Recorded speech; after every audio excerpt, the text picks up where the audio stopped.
So welcome everyone. Um, I think today we were going to continue talking a little bit about how we can be at peace in a world that's not. We'll begin, as we always do, with enjoying 3 sounds of the bell, just breathing, stopping, and coming back to ourselves.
So,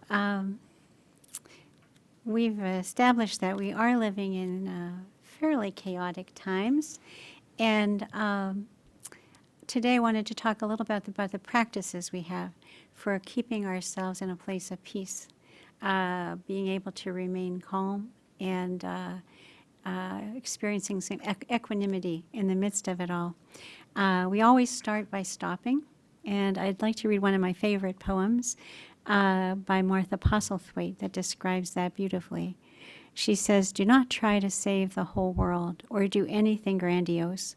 Instead, create a clearing in the dense forest of your life and wait there patiently until the song that is your life falls into your own cupped hands and you recognize and greet it. Only then will you know how to give yourself to this world so worthy of rescue." I just love the song that is your life will fall into your own cupped hands. We get very disconnected from our true nature. From the moment of birth, we're told who we should be, what we should like, what we should do, and we get a little bit disconnected from who we come in as. So the practice is so beautiful in that way, that when we can take the time to stop, I just love the image of creating a clearing in the dense forest of your life. Just all of you who are here today have created a little clearing where you can just stop. And it's so beneficial. This is what Ty says, when we can stop, breathe, and come back to ourselves, that's when we're able to get some clarity. And then we know what to do and what not to do. And in the times in which we're living, I think that's more important than ever. We are living in tumultuous times, and nobody knows what's going to happen. We can listen to news, and we can hear a zillion people speculating for hours and hours and hours on end. And in fact, within a heartbeat, something else will happen that the whole thing shifts. The whole thing turns on a dime.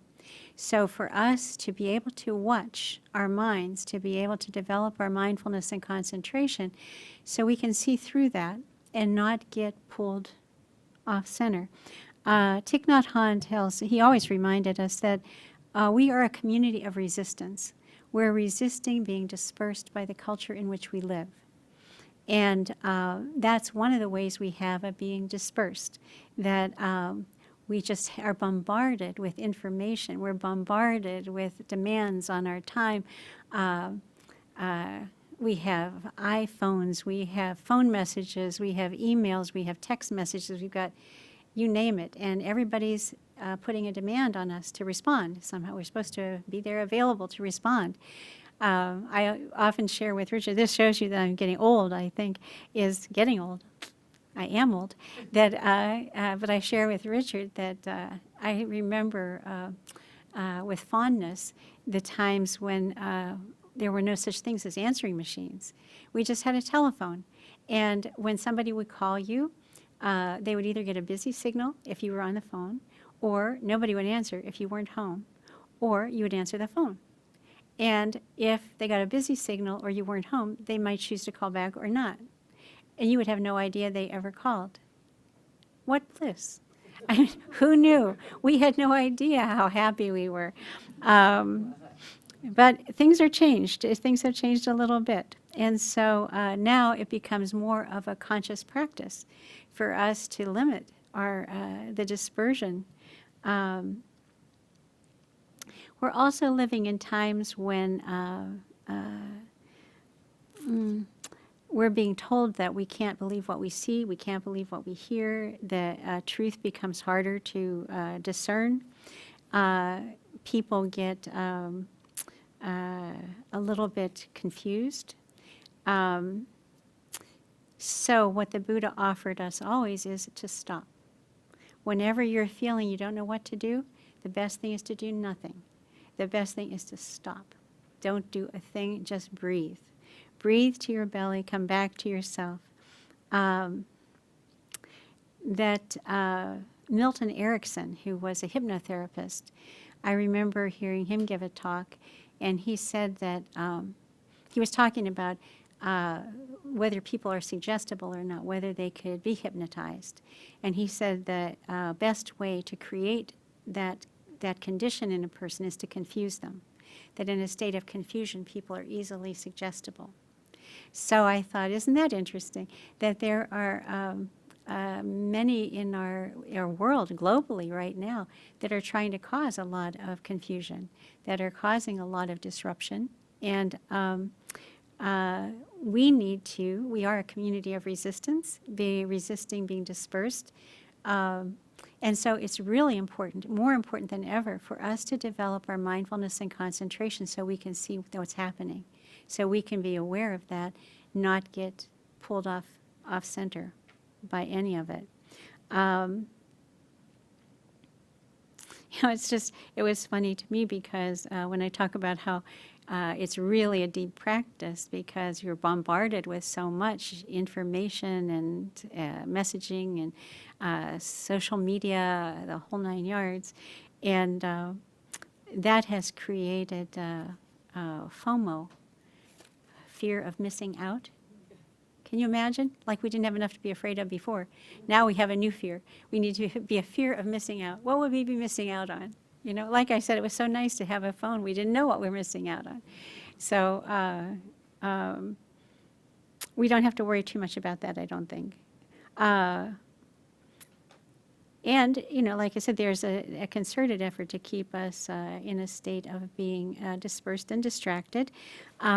I was very happy to see that the Chief Justice John Roberts, in his New Year's message, he said, in our age when social media can instantly spread rumor and false information on a grand scale, the public's need to understand our government and the protection it provides is ever more vital. He was summing up the work of the federal judiciary. Now, he was looking for to be educating people about our government, which I think is critically important. But also, I think it's really interesting when he says the need to, when we're being constantly bombarded with rumors and false information, it becomes even more important for us to train ourselves to seek out the facts, to not be just we hear a rumor and we just go with it and find what's the source of the rumor, what is it, who's saying what here. But what he's also describing is ignorance, a lack of awareness. This is what the Buddha said was the cause of almost all suffering, our lack of awareness on all different levels. We talked about in the talk that I'd given on the sutra on transforming fear and violence, we talked about being ignorant of our own suffering, of our own, what's the causes of our own suffering. That's ignorance that causes huge suffering. Ignorance in Buddhism is not stupidity. It's a lack of awareness. It's just that we're not aware. what I see as being really important for us at this point in time, number one, I think it's a good thing that it is a wonderful opportunity and it invites us to deepen our practice, I think, for sure. But I also feel that it's really important that we develop mental strength and resilience, that by practicing deeply, that's what happens. And I know that it's New Year's. We just celebrated New Year's. It's a new decade, and everybody's setting resolutions to work out and lose weight and do all the things that people do. And I think that's lovely. And I think this year in particular, it would be really much even more important to become mentally fit. That it's going to require a lot of mental stability to navigate through the chaos and confusion that we're confronted with. And it's not a matter of saying everything's horrible and terrible and awful. It's just the Buddha said the biggest illness among humans is our unwillingness to accept what is. And that is what is. That's just what is. We don't have to make a value judgment about it. It's just to say, yep, that is what is. So how do we then respond skillfully? There was a Zen master who was dying, and a student came to him and said, if you were going to encapsulate all that the Buddha taught, what would it be? And he said, an appropriate response. Okay? So this really is what we train ourselves for. And the thing I also love is when you look at the word meditation in the sutras is bhavana. Bhavana is directly translated to mean mind development. It doesn't mean passively doing nothing. It doesn't mean sitting in silence as long as you can. It means mind development. And I've always talked about it as being retraining our minds. Our minds have been powerfully trained our whole lives. So our job now is to be able to see what that training has been, what has been useful and what's not so useful, and how can we retrain the mind so that we have more of an appropriate response, that we don't go around just reacting to everything in life, but we can stop, breathe, look deeply, and respond skillfully. And this is what Thich Nhat Hanh has always told us, too. He said, our practice isn't about being comfortable. Our practice is about transforming our unskillful states of mind so we can respond to life more skillfully. So a lot of times we want to maintain that comfort zone, that we want to stay within our comfort zone and just be in a soft, cozy, warm meditation center with a nice cushion, maybe some fuzzy slippers and like that. That's not what it's about.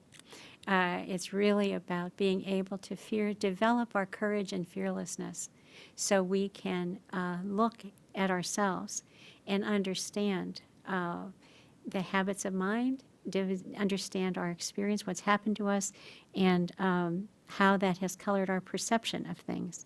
And I know we've talked before about how Thai says, and the Buddha said, wherever there's perception, there's deception. And Thai says that if you look at the core of any difficulty, you'll find a misperception. So that's real important, that we really want to focus on cutting through the surface with that Manjushri with his big sword, cutting through illusion.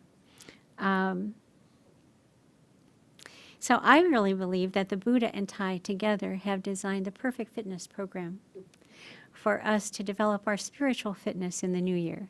That's I think needs to be one of our goals. First thing we do is stop and we focus on our breath. If you feel that you've got that covered by understanding that, yep, that helps, you don't. And so what you might want to do sometime when you're doing your sitting meditation is simply focus on your breath and count your breaths. 1 breath in and out, 2, 3.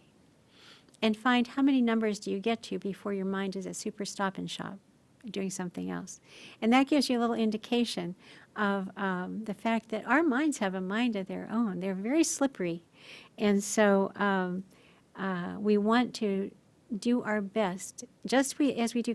You know, it's so funny when you're trying to get healthy and build your body strength, you get some obvious results. Maybe you lose weight, maybe you develop muscles, maybe, you know, who knows what happens. You can lift more weight than you could before, but there are some measurable things that we can look to. But in our practice, it's much more subtle. And the thing that I've recognized is the only time I notice there's been progress made is when I don't react as I would have in the past. That I'll be confronted with some situation that I think, if this had been 10 years ago, I would have been off the deep end. And I'm not now. So we have to develop patience. One of those paramitas. We develop our concentration when we stop and we try to stay focused on the breath. And we just notice. We notice when when our mind goes someplace else, and we bring it back. What it also does is it develops in us the capacity to choose where we place our mind. That we notice our mind as a super stop and shop and say, nope, right now I want it to be on my breath. And the more often that we make those choices, the more able we are to do that in 24 hours of our day. That when we find our mind getting dispersed by those things that I mentioned, we can say, whoop, there it goes again. I need to bring my mind, and I can choose where to place my mind. We need to, and the benefit that this gives us is that we waste a lot less energy. We don't have to get all wound up about things that don't warrant our getting wound up about. One of the things that, when I started this, I said, nobody knows what's going to happen. And the Thai and the Buddha have given us practices to make us a lot more comfortable with not knowing what's going to happen. We get to be real comfortable with the fact that nobody really has a clue, actually. And the part that's really nice about that is it leaves infinite possibilities. That we really feel scared not knowing. We feel like, well, we should know. We need to have the answer. We need to know what's going to happen. We need to have some security. The only security we have is developing a practice where we develop the confidence in ourselves so that we're going to respond skillfully to life. That's as confident as we can become. So I recently have had lots of opportunities to practice. I've been living with stage 4 metastatic cancer for 12 years. And in December, both of my oncologists left their practice. So I was left without an oncologist. The one that I've had for 12 years together came when I went to see her for the last visit, which I didn't know would be the last visit. The nurse came in and said, "You're aware that the doctor's retiring?" I said, "No." And immediately I thought, oh, no, this is horrible, terrible, awful. And then, of course, I said to the nurse, I said, now you're taking my vital signs? And it's really not kind, you know. You should wait to tell me this after you do the blood pressure. But be that as it may. Then it turned out that the doctor came in. About 5 minutes later, there was a 5-minute gap between then and when the doctor came in. And I was able to use the practice that I just breathed in my belly, calmed myself down, and then I asked, are you sure? Which is what Thai tells us to do all the time. When we think that we know what's going to happen or we think we know the right answer, ask, are you sure? So I asked, am I sure that this is a terrible, horrible, awful thing? No, I have no idea.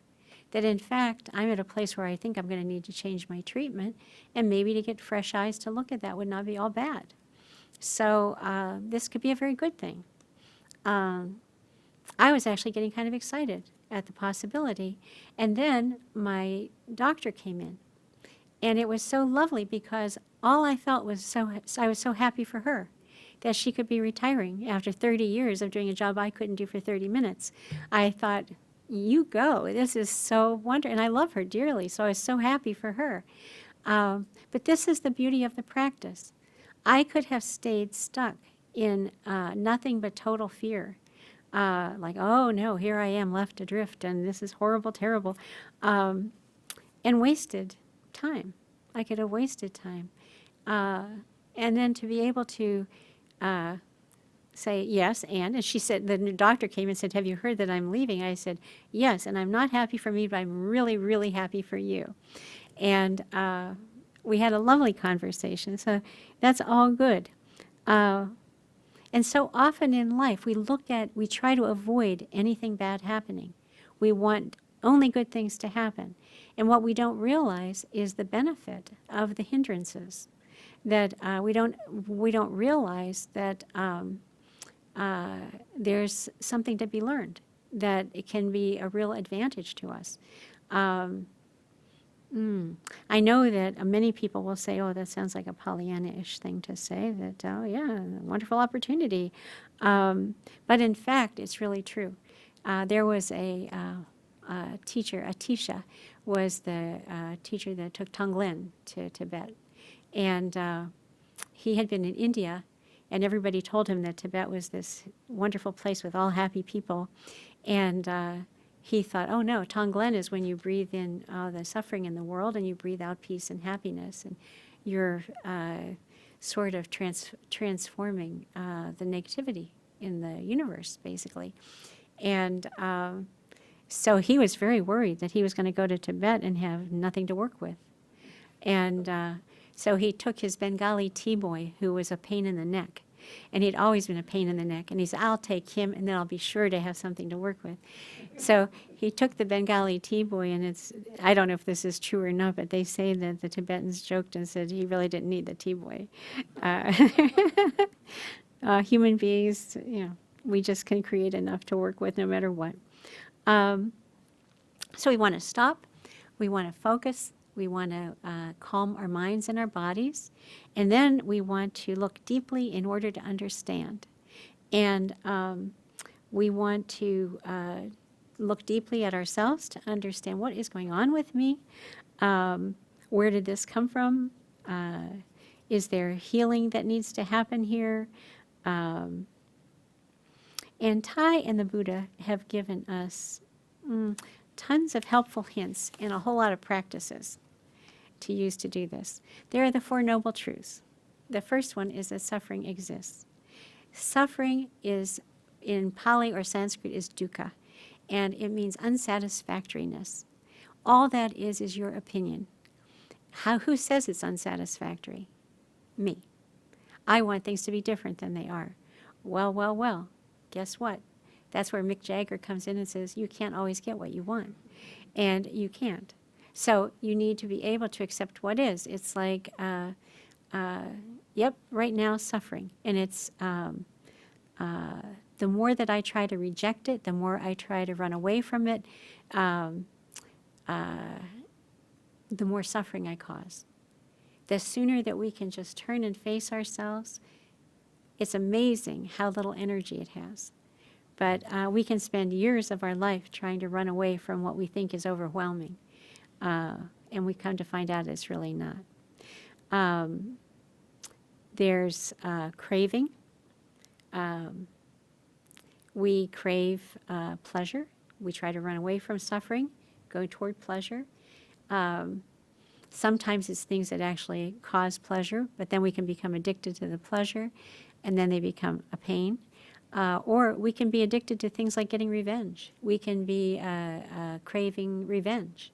And then it's quite an unwholesome thing, for sure. But craving in general is when you're attached to the outcome. You're caught. It's okay to want peace on earth. That's a lovely thing. If I say I can't be happy unless there's peace on earth, I'm doomed. That's when I'm caught. Thai has given us a wonderful key to the door to liberation. And that key, according to me, and according to Thai, is that question, are you sure? That can save you so much time and energy. It's just like I did with the doctor. Am I sure that this is a bad thing? Suddenly, there's all kinds of spaciousness and all kinds of possibilities. It's really quite wonderful. The Buddha also gave us teachings on impermanence. And many of us have an aversion to impermanence. We want everything to last forever, at least the things we like. The things we don't like, we're okay with impermanence, but we don't get to choose. The fact is, every single thing is impermanent.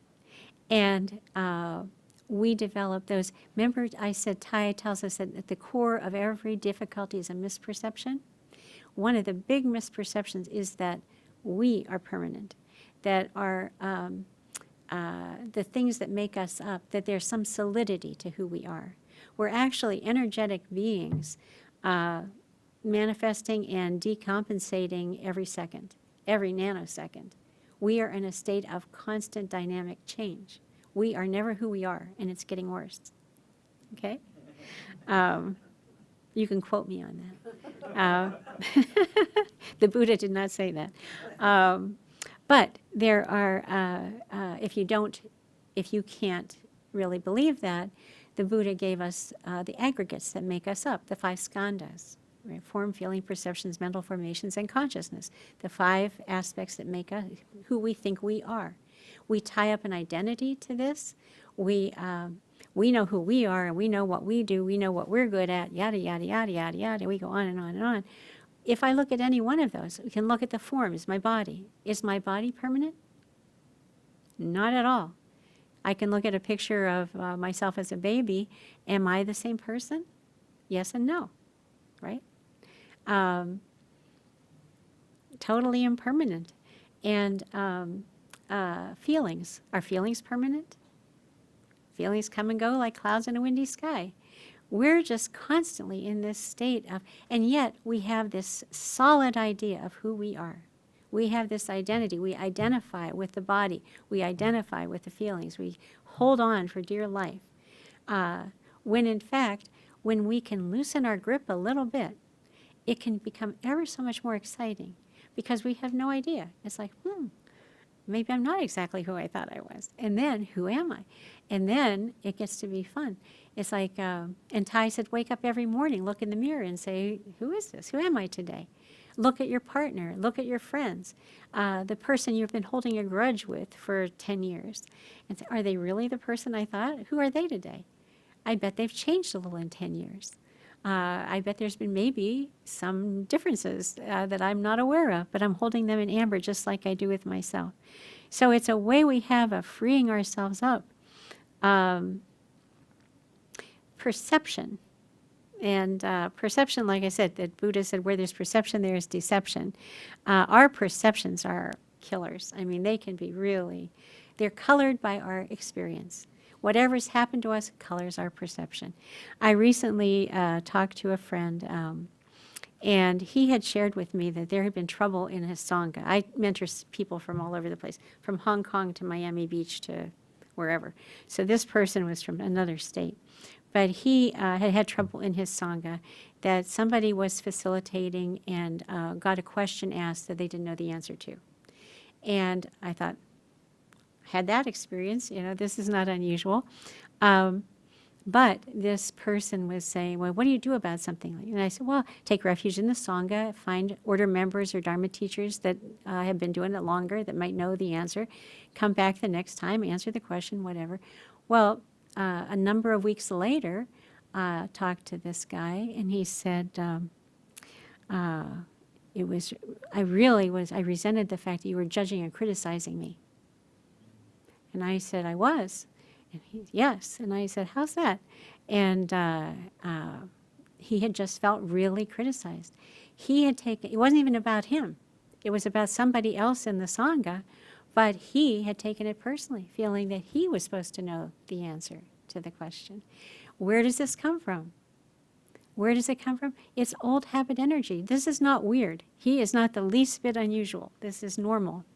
And but to take it on and to feel like I'm taking everything in through that lens of I'm not good enough. I should know. I should be better. I should whatever it is. And when we do that, our perception can get things screwed up. I was so thrilled that he spoke up and said something, because otherwise it could be really detrimental to our relationship. And I needed to just clarify, no, didn't mean a thing. Had nothing to do with you. However, then it's important for us to do the work ourselves. And this is what Master Linchi always said, it's an inside job. He said, don't come to me looking for the secrets of enlightenment. Don't come to me looking for the secrets of awakening. They're in you. And this is where we can run into those dead ends where, just like I did with getting angry with Richard, about the telephone call. It was like when we notice that our reaction is overreaction, we're overreacting to something, that's a good indicator that we just need to sit down with ourselves, breathe through our belly, and look deeply at what's going on for me. And when have I felt like this before? And can I follow this back and get some clarity as to what I've been carrying around with me? And the Buddha said that our job was to stay calm and clear. He said, you should do your own work, for I can teach you only the way. Okay? So it's really up to us. There's not going to be any enlightenment coming from outside ourselves. There's not going to be anybody that's going to do it for us. But those kind of misperceptions, when we're taking things in through that filter of our past, of who we think we are, that if I think I'm not okay, that if I think, that I've been criticized and judged, and so everything I take in is being critical and judging, that's really so difficult way to live for me. And so I can free myself up if I can just get that hint. It's like, aha, that's where that came from. And I'm not a kid anymore. Now I can, it's like, I look at it as having like distorted lenses. When the optician puts the lenses in front of you, how about one or two, like that? It's suddenly, when I get those kind of insights, it's like the lens goes in, it's like 20/20. It's so wonderful when you can have that kind of clarity. And then you can correct for the distortion. The Buddha gave us the poisons, the hatred, greed, and delusion.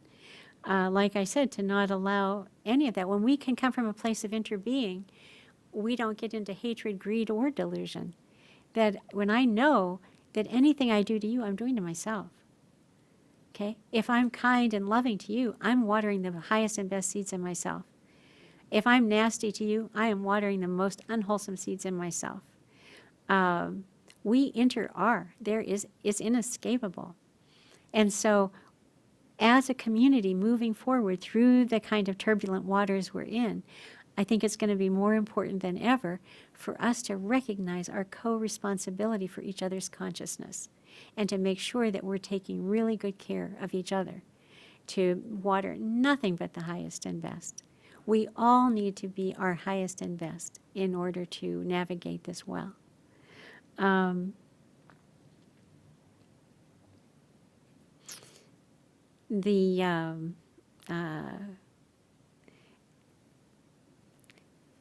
Most important requirement, I think, of all of these is that we need to develop diligence and we need to develop patience. Diligence, I look at as gentle diligence over time. All that means is we don't give up.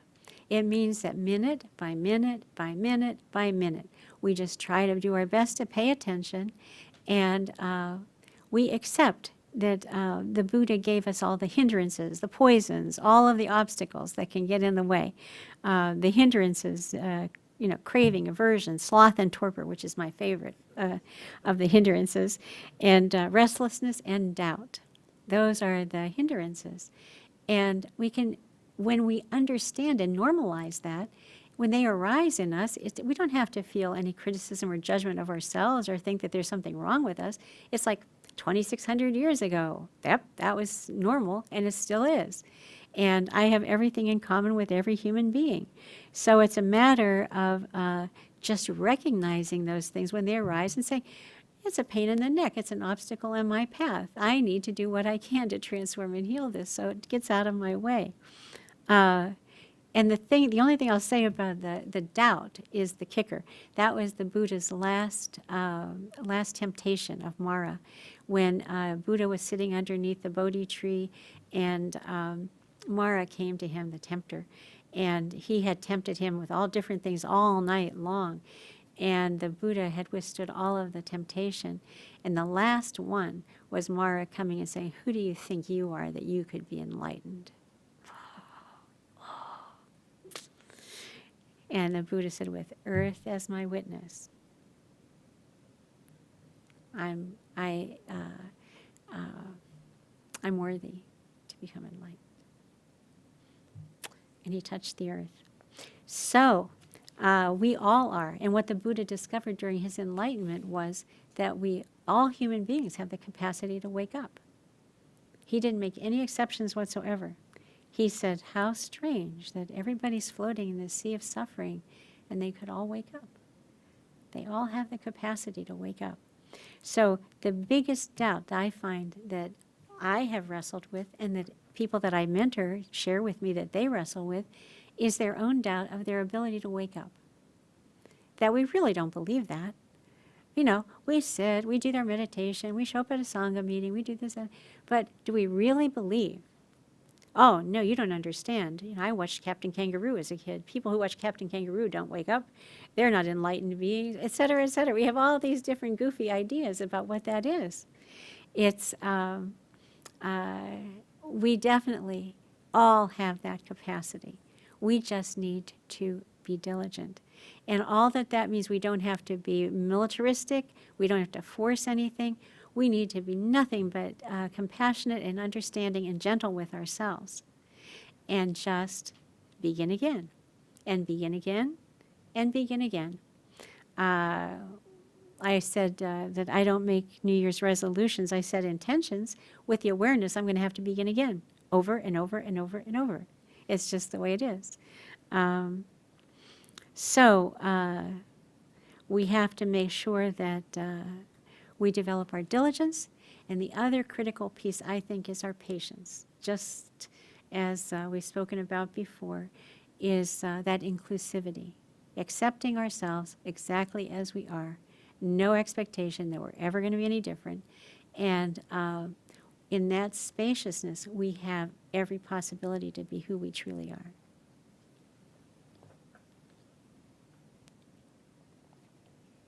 Okay. The other thing we need to be keenly aware of is our capacity.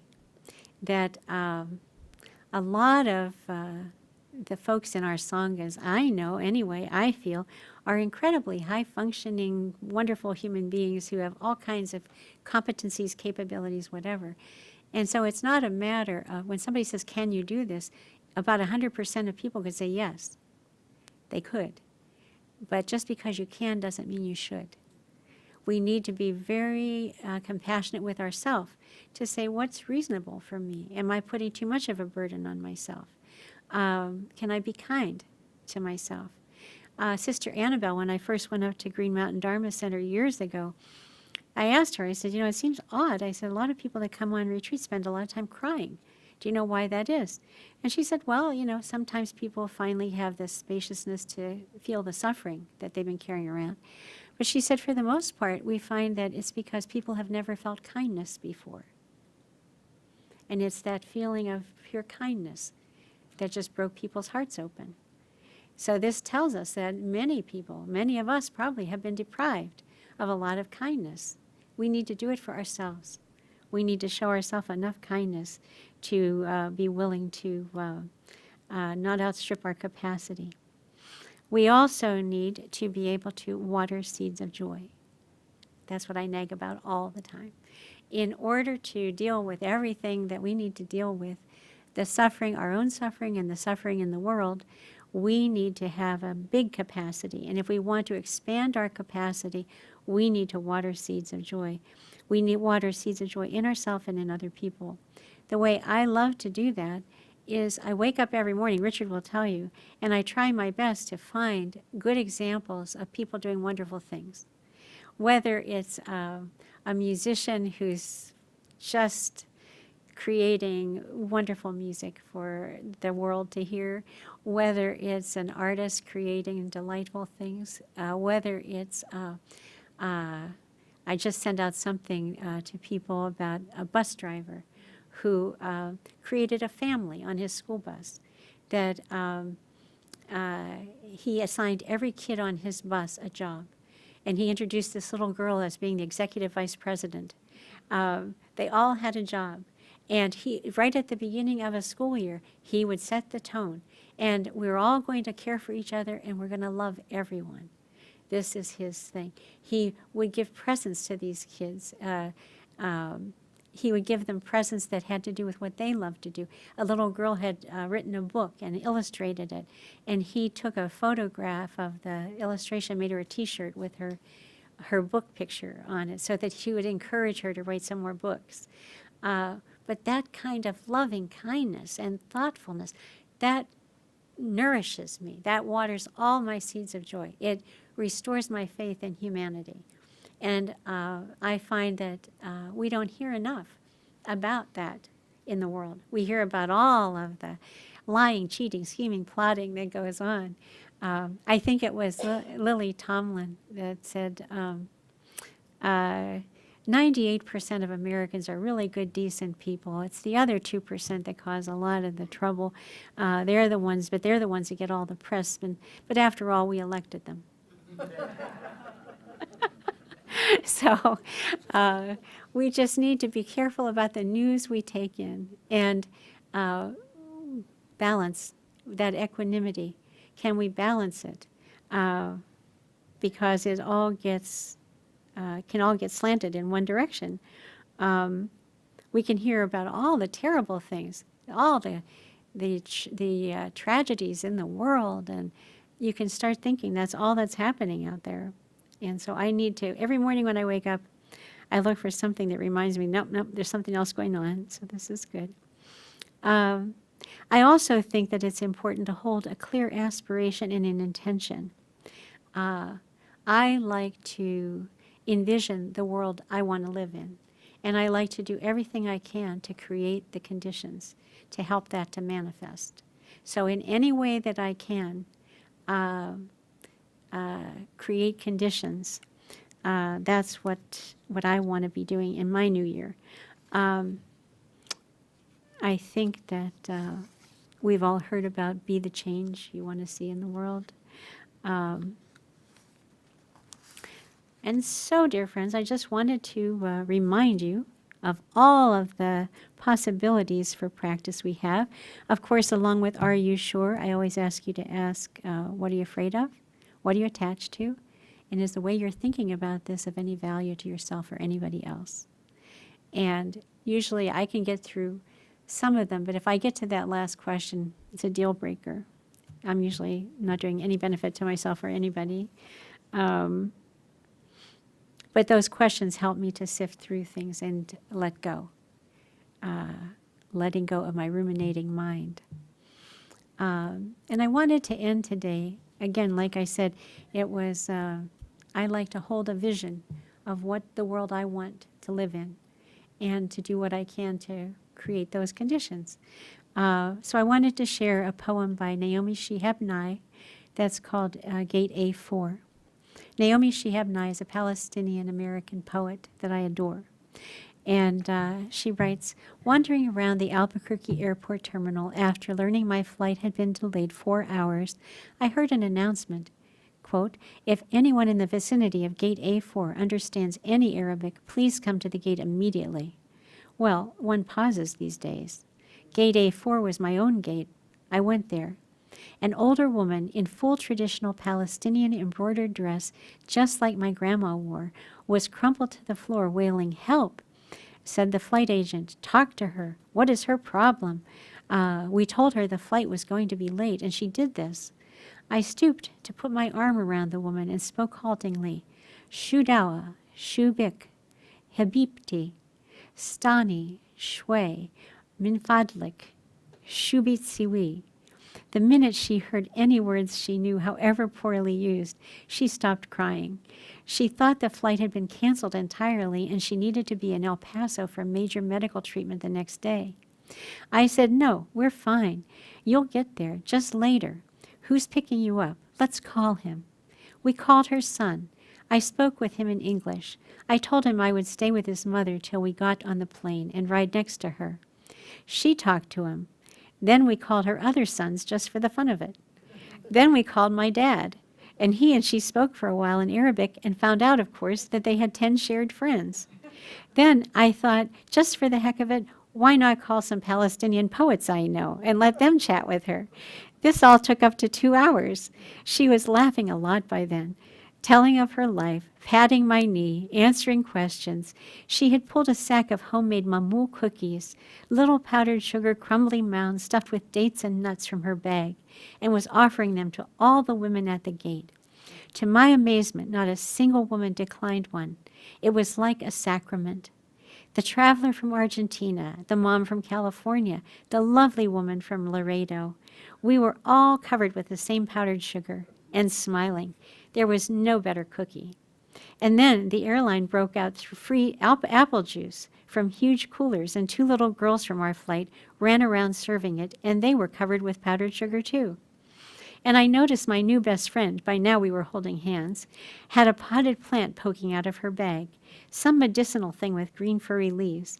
Such old country tradition. Always carry a plant, always stay rooted to somewhere. And I looked around that gate of late and weary ones, and I thought, this is the world I want to live in. The shared world. Not a single person at that gate, once the crying of confusion stopped, seemed apprehensive about any other person. They took the cookies. I wanted to hug all those other women too. This can still happen anywhere. Not everything is lost. Okay? The thing that I love about this, and the reason that I bring this up at this particular talk, is I think it illustrates a whole lot of things that happen to us when we have deepened our practice. That we become a lot less fearful, that we become a lot more open-hearted, that the thing I love about Naomi is she rushes in and puts her arm around the woman right off the bat. She's hugging her. She's, it's like, okay, what can I do to help? Well, let's call these Palestinian poets. They'll talk to her too. And just the open-hearted fearlessness that she demonstrates in her approach to the situation. And the way it's contagious. When she said the thing that struck her was they all took the cookies. Nobody was afraid of anybody. There was no mistrust. This is beautiful. That's what community is. That's how we build it. Ty says that our job is to build the beloved community. That's how we do it. And when we practice, these are the qualities we can cultivate. When we can just stretch the envelope a little bit, when we can, like I said, you know, most of the time there's nothing at all to be afraid of anyway, that it's old stuff. And when we can become familiar with that old stuff, free ourselves up, recognize it for what it is, let go, we become freer and freer, happier and happier, and then life becomes a wonderful adventure. So, my dear friends, I hope that I've offered you something that you can use in this new decade of ours. And I hope that I've given you some ideas for perhaps deepening your practice. I personally feel very motivated to deepen mine. So I hope that you'll join me. And I really love interbeing with every one of you. So thank you so much for being here today. We'll enjoy 3 sounds of the bell.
So, dear friends, a couple people asked questions. Somebody wrote and said, if someone wants to engage you in criticizing others, what's a skillful way to refrain? You can, depends on how they're criticizing, I think, others, but definitely you don't join the team and add fuel to the fire. Sometimes it depends on what how they're going about it. You might suggest they talk to the person. Sorry that happened. I'm so sorry that you've had that happen. I'm sorry, that's so upsetting. You can empathize that they're miserable. But to join the club and, so if you understand the person that they're criticizing and can say, oh, I'm really sorry, it really does seem like maybe she's going through a tough time right now, or something like that, to help broaden their compassion for the person. It's really just hard to have a global answer for the question, because it does depend on what the situation is. But the most important thing is definitely not to join in. However you can keep from doing that. Like I said, I think that to be able to offer your condolences for the fact that they're feeling upset and that this has been so hard for them, and then very tactfully try your best to change the subject, bring it around to something that's kind of a yes and. Yes, there is that. I find that one of the things that I'm getting upset about is the price of potatoes. Something to that effect. But you might want to definitely, you don't want to say, usually if you would just say, I'm not going to engage in gossip with you, you would be setting yourself up for getting into, I'm better than you are, I'm good, you're bad, I'm right, you're wrong, da-da. So you definitely don't want to set it into a war. That's the important part.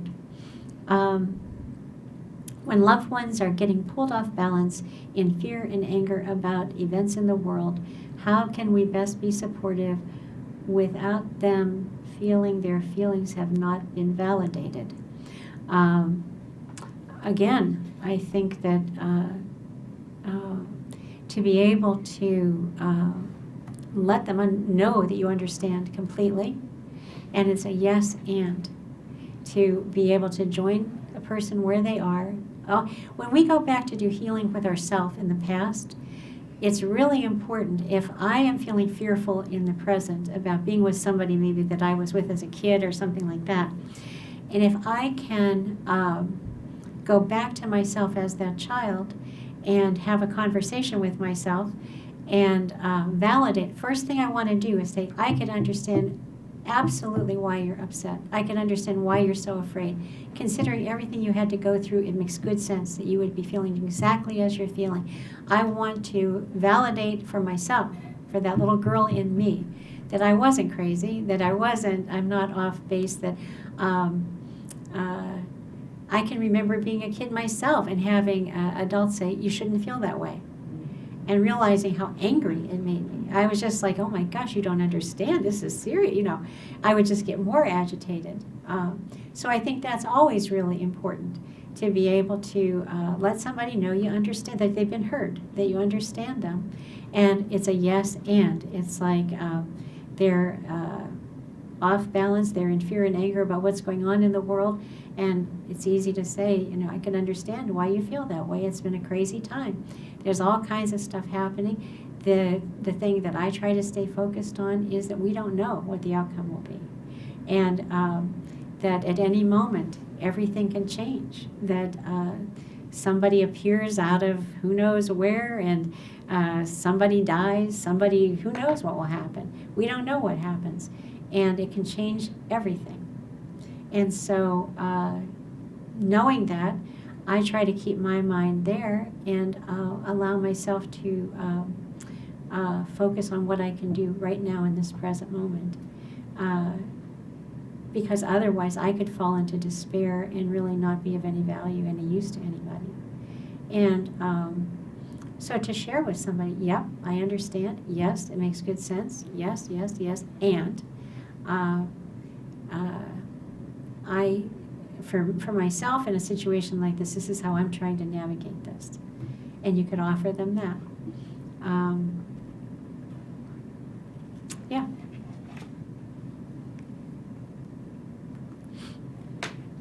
But I do think that it's critically important for people to feel heard. You know, when 9/11 happened and somebody said to Ty, what would you say to Osama bin Laden if you could talk to him? He said, I wouldn't say anything. I would listen. I would take 6 very experienced practitioners to support me in listening to him, because people who are that angry and that violent feel that they have not been heard, that that's what is the source of that anger. So, but I love the fact that he said he had to take 6 experienced practitioners to support him in listening. I thought, then I'm not doing so badly. If he needs to have 6 people support him, I definitely would need a dozen or 2. But yeah, I think that to really be able to practice deep listening can do a lot. And you don't have to offer anything, actually. Just, I'm really sorry that you're feeling so bad. And I really hope that, you know, I'm trying not to speculate about outcomes because I don't know what's going to happen. We can make up a Stephen King story about what could happen and scare ourselves. It's like the monk in the cave who spent his whole life trying to paint the perfect tiger, and he finally did this absolute exact depiction of a tiger and scared himself to death. Like that. So we don't have to scare ourselves to death. We have to do our best to control our minds. Okay. So thank you for being here. And like I said, I hope that we can create a wonderful new year, new decade, new world. Why stop there? And we'll enjoy 3 sounds of the bell.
With deepest gratitude for being able to be here together today. Deepest gratitude to the Buddha and to Thich Nhat Hanh for showing us the way to transform our suffering into joy. May our practice benefit all beings.